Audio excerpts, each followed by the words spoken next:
안녕하세요. 놀라운 논란의 미스터 논란입니다. 손흥민 선수와 관련된 그리고 토트넘 소식들 전달드리고 있습니다. 일단 토트넘에서 아치 그레이를 데려왔는데 18살 선수들 중에서 역대급으로 비싼 선수를 데려왔다라는 이야기가 나오고 있습니다. 이거 약간 호구당한 거 아니냐 뭐 이런 식의 이야기도 이제 나오고 있기는 합니다만, 여하튼 토트넘이 이걸 보면은 약간 좀 체질이 바뀌었다 라는 생각이 들기도 합니다.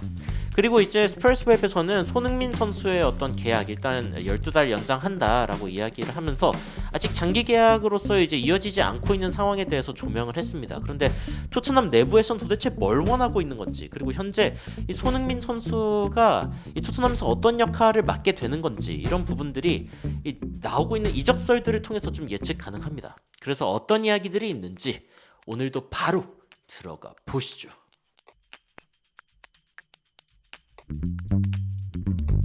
자, 일단 토트넘 입장에서는 손흥민 선수를 롱텀 장기 계약으로 이제 묶어두고 싶어 한다라는 이야기가 지속적으로 나오고 있기는 합니다. 그런데 이 소식에 대해서 좀 살펴보기 전에 일단 토트넘이 어떤 세팅을 하고 있는가, 이거를 좀 지켜볼 필요가 있습니다. 자, 일단은 아까도 이야기를 했지만 토트넘이 어마무시한 영입을 했습니다. 18살 선수들 중에 가장 비싼 선수가 누구냐라고 했을 때 기본적으로 레알 마드리드에서 영입한 이 브라질리언 3인방입니다.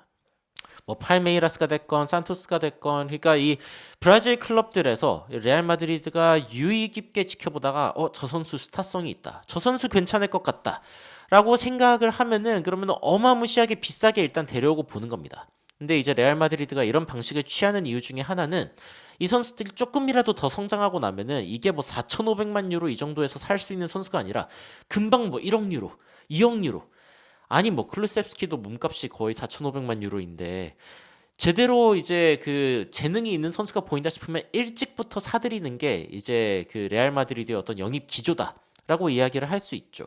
그런데 이제 아치 그레이 같은 경우에는 단순히 이제 재능 때문에 이런 몸값이 나왔다고 이야기하기가 어렵습니다. 포마토님께서 이야기해 주셨죠. 영국인 아니었다면 저런 몸값이었을까? 맞죠. 꼭 영국인, 그러니까 지금 이 프리미어 리그에서는 영국에서 나고 자란 선수가 어쨌건 귀합니다. 귀하죠. 그래서 일단 보면은 브라질리언도 아니고 레알 마드리드로 간 선수도 아닌데 그 18살에서 이적한 선수들 중에 가장 비싼 선수가 그레이다라고 일단 이야기가 나오고 있고, 그리고 루니가 이제 이 리스트에서 8위다. 놀랍죠? 이 에버튼에서 맨유로 이적했던 루니가 당시에 3,700만 유로를 기록하면서 이제 이적을 했던 것을 볼 수가 있는데, 지금으로서 만약에 이렇게 영입할 수 있다? 완전 꿀 영입이죠. 지금으로서 이렇게 영입할 수 있으면 완전 꿀 영입입니다. 뭐 루니 3,700만 유로 지금 루니 같은 선수를 3,700만 유로에 데려올 수 있다? 완전 뭐 대박인데, 여하튼 그래서 뭐 지금 완전 대박이지만 사실 인플레이션을 고려하면은 지금 같은 상황에 뭐 루니 같은 선수 데려온다 프리미어 리그에서, 그러면은 제가 봤을 때는 거의 뭐 5천만 유로 이상의 그런 금액을 지급을 해야 될 것 같지 않나라는 생각이 들기도 합니다.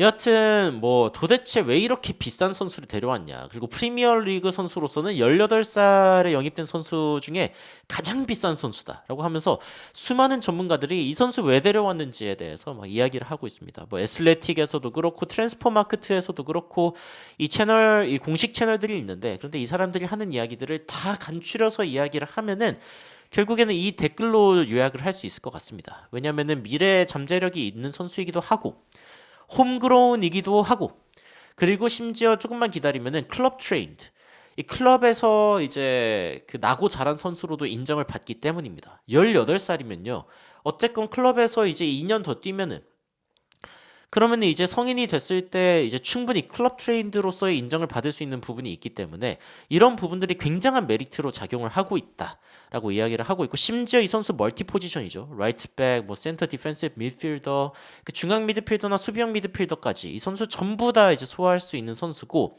그리고 이런 선수를 토트넘이 데려왔다는 것 자체가 changing of mentality, 이 토트넘의 멘탈리티가 바뀌고 있다는 증거다라고 이야기를 하고 있습니다. 그러니까 이 사람이 이렇게 이야기하죠. If this isn't a sign of changing mentality, I don't know what is.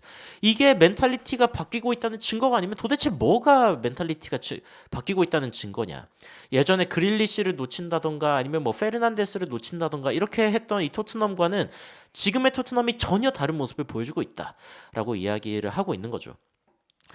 그러면서 이제 그 애슬레틱에서는 사실 또 그런 이야기를 합니다. 이 아치 그레이가 사실 바로 뛸 수 있을까에 대한 이제 의문을 제기하기는 하지만 토트넘이 사실 유로파도 뛰기도 하고 그리고 이제 EFL 컵이나 컵 대회 같은 것도 있기 때문에 사실은 스킵보다는 훨씬 더 우위에 있는 거 아니냐라고 이야기를 하고 있습니다. 그리고 스킵 이야기가 나와서 그런데 토트넘에 정말 쓸모없어 보이는 이 스킵이라는 선수도 홈그라운이고 클럽에서 나고 자랐다는 그 이유만으로 지금까지 토트넘에서 버티고 있고 그리고 이번에도 팔지 않는다는 이야기가 나오고 있습니다.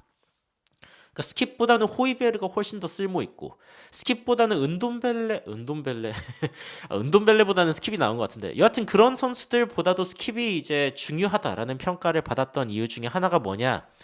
왜냐하면 홈그라운이고 이 토트넘에서 이제 그 몇 없는 그런 영국 선수이기 때문에 이제 높이 평가를 받았던 거죠. 가격적으로. 여하튼 스킵은 이번 시즌에도 떠나지 않는다라는 이야기가 나오고 있습니다. 그리고 이제 다른 이적설들은 그럼 뭐가 있냐라는 거를 좀 살펴보면은 폴 오키프 기자가 최근에 이런 이야기를 합니다.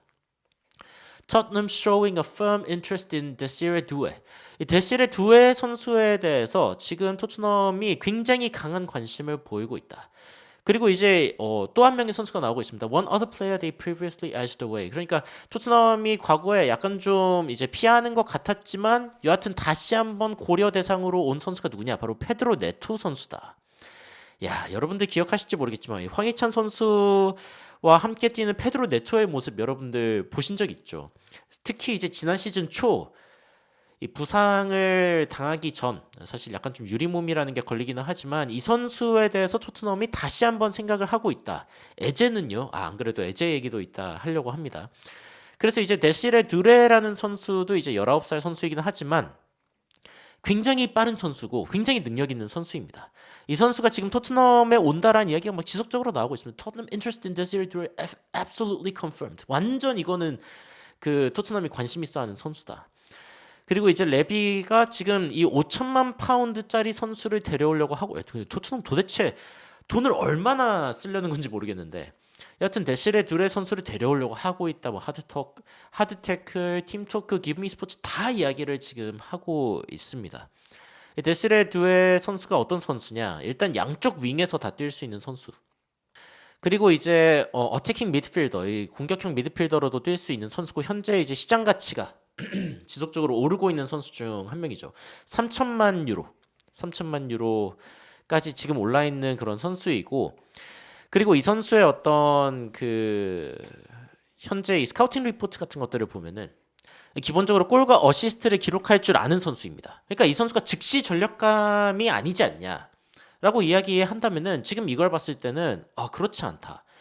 이 골을 넣는 어떤 걸 봤을 때 리그 전체적으로 봤을 때도 이미 상위권에 있는 선수이고 전진 패스 그리고 전진하는 공을 달고 전진하는 능력 이런 부분들은 거의 뭐 리그 1%에 그러니까 이 선수가 스카우팅 리포트를 봤을 때 공격적으로 이미 주전으로 활약할 수 있는 선수라는 거죠. 그리고 여러분들 생각해 보세요. 이 오른쪽에서 항상 문제가 되고 있는 클루셉스키 제가 이제 클루셉스키를 별로 안 좋아합니다만 이 선수 대신에 만약에 데시레 두레가 뛸 수 있다. 야, 이거 상상만 해도 너무 사이다입니다. 이 선수 굉장히 빠르고 그리고 스피드가 있는 선수기 때문이죠. 그리고 페드로 네토 같은 선수들이 토트넘에 만약에 올 수 있다. 사실 일주일 전에는 아스날에 간다는 이야기가 나오고 있던 선수입니다. 아스날에도 갈 수 있다는 이야기가 나오고 있던 선수인데 지금은 이제 토트넘이 관심이 있다. 라고 이야기가 나오고 있고 심지어 6천만 파운드 아니 그런데 데시레두에는 5천만 파운드 그리고 이제 네토는 6천만 파운드인데 뭐 둘 다 데려올 수 있는지 없는지 모르겠지만 와 토트넘이 돈을 꽤나 쓰려고 하는 것 같다라는 생각이 듭니다. 그래가지고 이제 토트넘 팬들도 어떤 이야기를 하냐면은 I would be definitely interested in 두에 이 두에에 대해서는 나도 확실히 관심이 있다. 진짜 높은 잠재력을 가지고 있는 선수이고 지금 보여주고 있는 재능도 장난이 아니다. 둘 다 좋다. 그런데 만약에 이런 선수들이 온다라고 하면은 에제가 혹시 못 오는 거 아니냐? 에제가 이제 뭐 물론 이제 살 수 있는 방법이 있다고는 알려져 있기는 하지만 생각보다 좀 복잡한 것 같다라고 이야기가 나오고 있습니다. 에제 선수는 토트넘이랑 지금 지속적으로 연결되고 있는데 뭐 지금 딱히 이거 제대로 되는 거 맞아? 물음표가 찍혀 있는 상황이죠.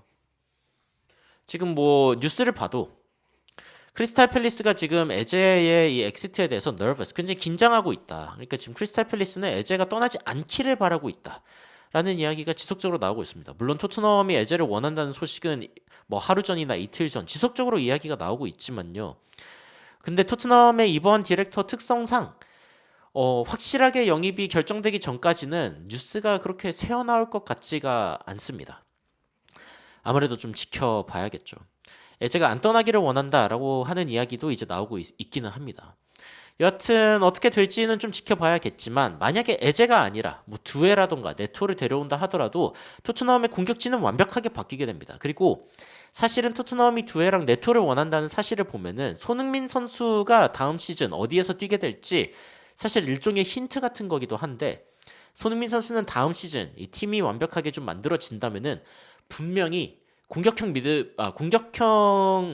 스트라이커로, 수비형 스트라이커라는 말이 요즘에 있어가지고 이 공격형 스트라이커라는 말이 너무 당연한 걸 반복하는 것 같은데, 약간 어쨌든 손흥민 선수는 스트라이커로 뛸 확률이 굉장히 높다고 저는 생각을 합니다. 그리고 만약에 데시레 두에 같은 선수들이 이제 왼쪽에, 페드로 네토 같은 선수가 오른쪽에, 야 이러면은 끝내지거든요. 영국이 유로 8강전에서 져야 이적이 빨리 진행될 텐데, 그쵸? 그랬으면 좋겠는데, 그랬으면 좋겠다라는 말이 좀 그렇지만, 여튼 자 두에 네토 손흥민 이렇게 뛴다고 생각하면은 마음이 웅장해지거든요. 야 이게 포스테코글루식 공격이다라는 게 좀 느껴질 것 같고, 만약에 이제 중원에 이제 그 메디슨 자리도 대체할 수 있는 에제 같은 선수들이 만약에 올 수 있다면 베스트일 테고, 이미 영입한 선수 베르발 그리고 아치그레이 같은 선수들이 이미 이제 중원에 보강이 됐습니다.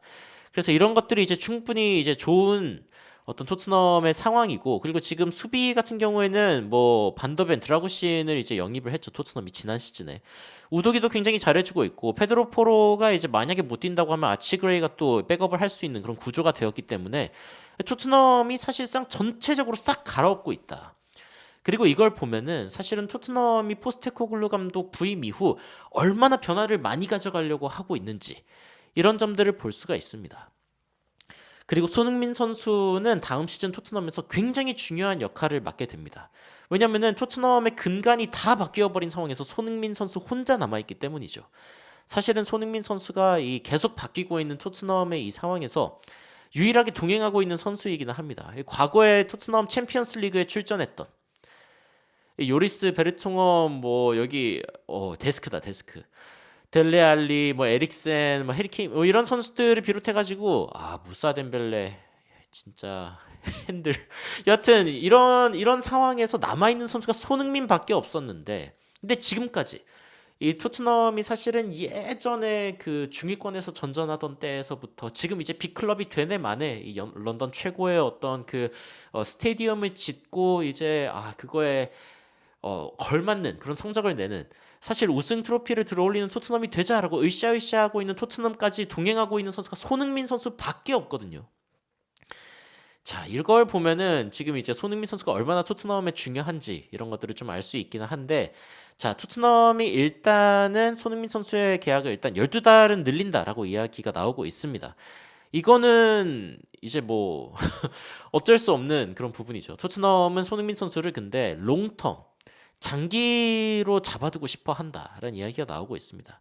그러니까 레비 회장이 일단 기본적으로 손흥민 선수를 떠나보내고 싶지 않은 거예요. 아는 거고, 지금 토트넘에서 162골이나 꽂아 넣은 이 31살 공격수, 이 선수가 토트넘에 굉장히 중요한 역할이다라고 이야기를 하면서 지난 시즌에도 35경기 17 리그골만 17골을 넣었고, 그리고 이제 센터 포워드로 소개를 이제 하고 있지만, 센터 포워드가 이제 들어온다면은 손흥민 선수가 윙으로 다음 시즌에 뛸 거라고 이제 예측을 했지만, 저는 기본적으로 손흥민 선수가 스트라이커로 뛸 거라 생각합니다. 스퍼스 웹에서는 이제 어떤 식으로 이야기를 하냐면, 어쨌건 케인이 떠난 이후로 포스테코글루 감독이 손흥민 선수 굉장히 의지할 수밖에 없고, 그리고 손흥민 선수 역시 토트넘에게 충성심을 보이는 그런 선수다. 지금 캡틴이기도 하고요. 손흥민 선수의 어떤 연장을 계약하는 것은 당연한 일이고, 그리고 이제 손흥민 선수가 스타팅 11에 지속적으로 뛸 수 없는 먼 미래가 오더라도 손흥민 선수가 가지고 있는 어떤 성격이나 아니면은 이제 얼마나 열심히 뛰는지를 봤을 때 클럽에 무조건 남아 있어야 되는 선수다라고 이제 이야기를 하고 있죠. 아까 이 장면에서 로메로가 없어서 깜짝 놀라신 분이 있을 텐데 새로운 영입을 강조하다 보니까 그런 거고 로메로도 여전히 남아 있죠. 여하튼 이 손흥민 선수는 어떻게 됐든 남아 있는 게 토트넘에게 굉장히 좋은 일이다라고 이제 외신에서도 지속적으로 이야기가 나오고 있습니다. 저는 다음 시즌 이 토트넘이 다 바꾸지만 손흥민 선수를 스트라이커로 쓰면서 결국에는 손흥민 선수에게 가장 많은 골을 뽑아낼 거라고 저는 예측하고 있습니다. 손흥민 선수가 역대급으로 골을 넣는 시즌이 될 거다라고 저는 생각하고 있고 토트넘이 팀이 완성이 된다면 포스테코글루 감독이 원하는 대로 유기적인 어떤 축구 그리고 압박을 굉장히 세게 할 수 있는 이 밑에 이 스쿼드가 완성이 된다면은 손흥민 선수에게 공이 전달되는 횟수도 늘어날 거고 손흥민 선수의 그럼 슈팅 횟수 역시 늘어날 거고 그러면은 골 역시 늘어날 거다라고 생각이 듭니다. 여하튼 여러 가지 이야기들이 나오고 있는데 뭐 개인적으로 좀 빅네임들의 이야기도 좀 터졌으면 좋겠습니다. 물론 유망주도 좋지만 그리고 이제 데시레 두레나 아니면 아치 그레이 같은 선수들이 오는 것도 좋긴 하지만 에제 같은 선수들 그리고 좀 능력이 있고 검증된 선수들이 와가지고 또 손흥민 선수 옆에서 뛰는 거를 보고 싶다. 그래서 이제 이런 마음을 담아가지고 이 라이브에서 엔딩송을 준비했는데 일단 이제 편집본의 녹화를 마쳐야 되기 때문에 여기까지 녹화를 하고 마치도록 하겠습니다. 여러분들은 여러 가지 이적설들에 대해서 어떤 생각이 드시는지 굉장히 궁금한데 댓글로 의견 남겨주시면 더욱 흥미로운 소식으로 찾아뵙도록 하겠습니다. 이상 놀라운 논란 미스터 논란이었습니다. 시청해주셔서 감사합니다.